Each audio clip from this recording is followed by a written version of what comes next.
Make this beat. Is it love? Is it love right here?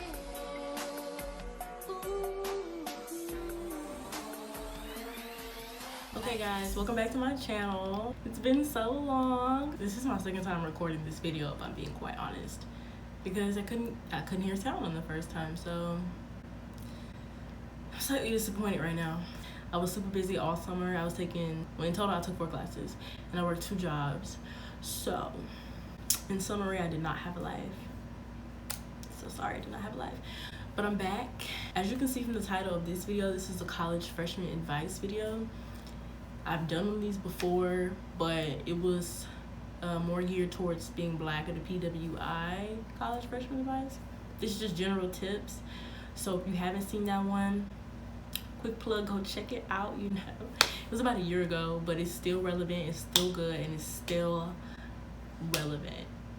I'm gonna link it down below, and it'll probably be linked at the end of this video as well. I will have to make a disclaimer because people will come for me.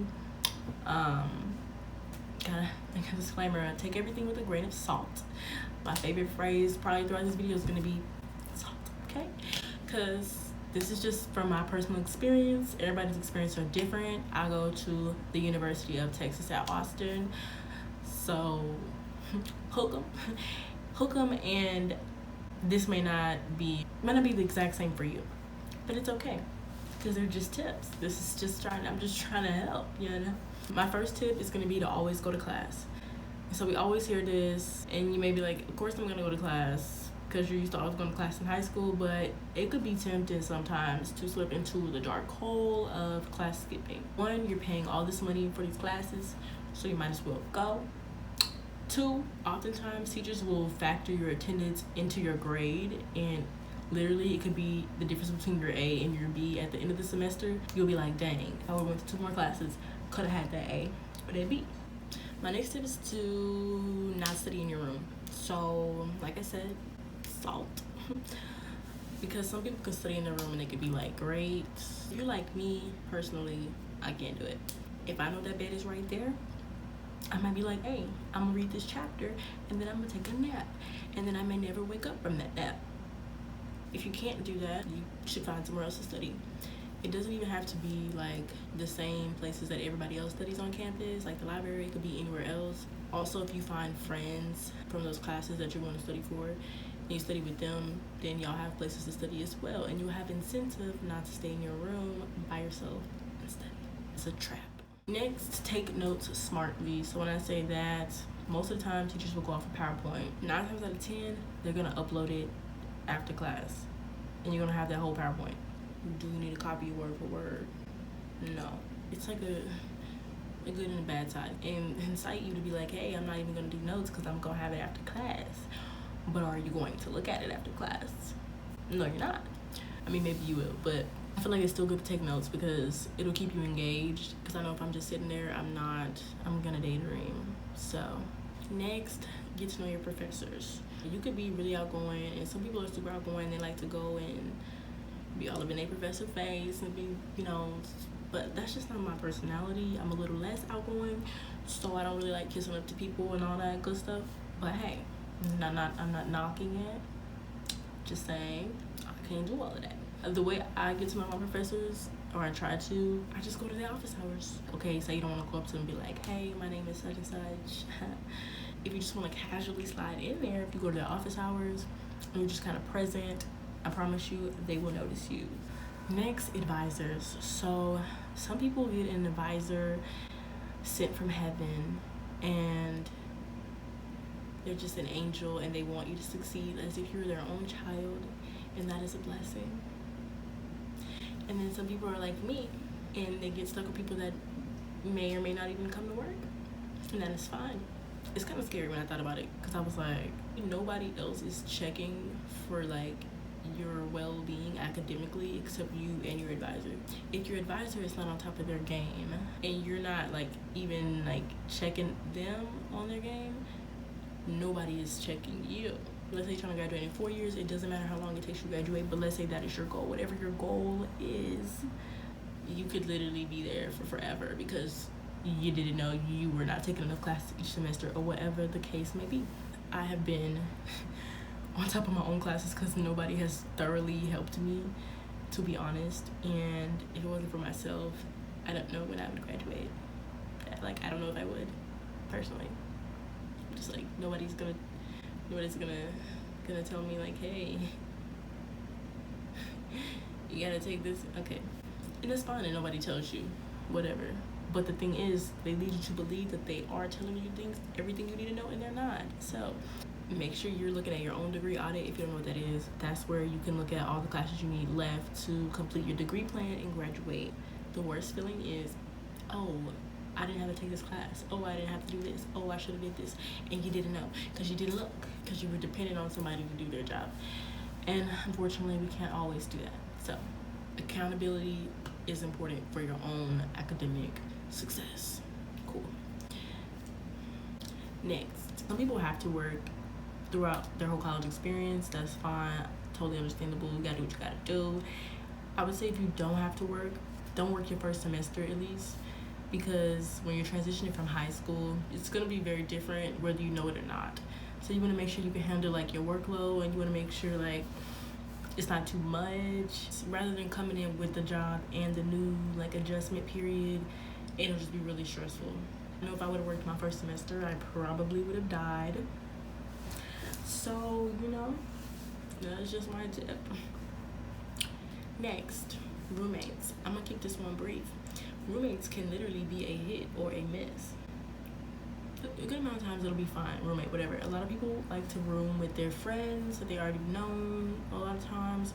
I just want to say that is always fun and that's cool, but you should know, if you do choose to room with somebody you already know, you are literally putting that relationship on like a pedestal, and you're just testing it, and you're just testing it, you're testing it, and you're testing it, and you're testing it. It could put tension on the relationship. So I will say, living in a dorm with a friend I feel like it's different than living in an apartment, because in an apartment, if y'all all have your own rooms, the chances of y'all working each other's nerves are slim to none, right? Sure. But if y'all live in a dorm and you're literally in the same room with this person all the time, the chances of this person possibly working your nerves are no longer slim to none. They're more like most likely, probably gonna happen. Just because things that normally would not bother you will start to bother you. Like, why is she breathing so loud? Like, just being in a small space, the college of pressure, the stress, all of that can just kind of escalate things that don't need to be escalated. The best way to go about this though is communication. If there's ever an issue and your friend or roommate is bothering you, you should just address it casually, funny, slide it in a joke. You know your friend, maybe you don't know the person you're rooming with, but just try to address it nicely, like, hey, do you mind easing up on the microwave at 3 a.m.? Like, could you breathe a little quieter? I don't know. Whatever it is that's bothering you, like, you should just address it nicely and don't let it build up, or don't just not say anything and expect people to know, because that is how things blow up out of proportion. And things could be fine. Things will be fine, I'm not trying to discourage anybody. I'm just keeping it real, keep it honest. This next few tips may seem kind of random, but they're gonna be said. Always remember to get your laundry out of the dryer and the washer, just because if you leave it in there, people will take your things out and set them somewhere random. And if you're like me and you don't like people touching your clothes and your personal items, it will irk you and it will trigger you. You will be sitting there triggered in the laundry room for no reason at all. I'm gonna tell y'all, I will set an alarm and go back down and get my stuff, and still I come in and I still will see somebody at the washer, at the dryer, just relax. Literally my stuff will just have finished 5 seconds ago. Somebody coming in just and it just drives me crazy. If that's something that bothers you, just make sure you get your stuff, because people don't care and they will do whatever to your clothes. The next tip, I did not think this had to be said. I'm gonna be honest with you. Please wear your flip-flops in the restroom, or your shower shoes, or whatever barrier you choose to separate your foot. Hear me out. To separate your foot from the floor. So, you know, I assumed that when we all go to college, our parents who love us so dearly, or whoever sent you to college, they tell you, hey, make sure you wear these when you're in the bathroom. Make sure you put this on your foot, right? I assumed that was how it went, and that was my own fault, because some people were not told that, and that's fine. That is okay. However, it does not change the fact that it is still kind of disturbing when I walk into the public bath and see just bare feet touching, you know, bare surface, bare showers, bare tile, bare everything. The point of this is not to drag it out, not to judge those of you that just so, you know, desperately want to be free from shoes. It's simply to promote awareness. You should wear some type of shoe when you're showering, and just if you're just not in your room. And I say this, okay, cool. This is because the floor is not clean. It's not clean. The point of all that, without the dramatics, please do that for like everybody else's like sanity. I don't know. Okay, moving on. Next, sleep. Sleep is so important, and it's hard to get sleep in college. I'm not gonna lie, because you want to stay up and study for that test, and you want to do this and you want to do that, but it's literally scientific that your body functions differently if you're lacking sleep. You're not as alert, you're not as aware. If you're studying, you literally are not even absorbing as much as you could be, if anything at all.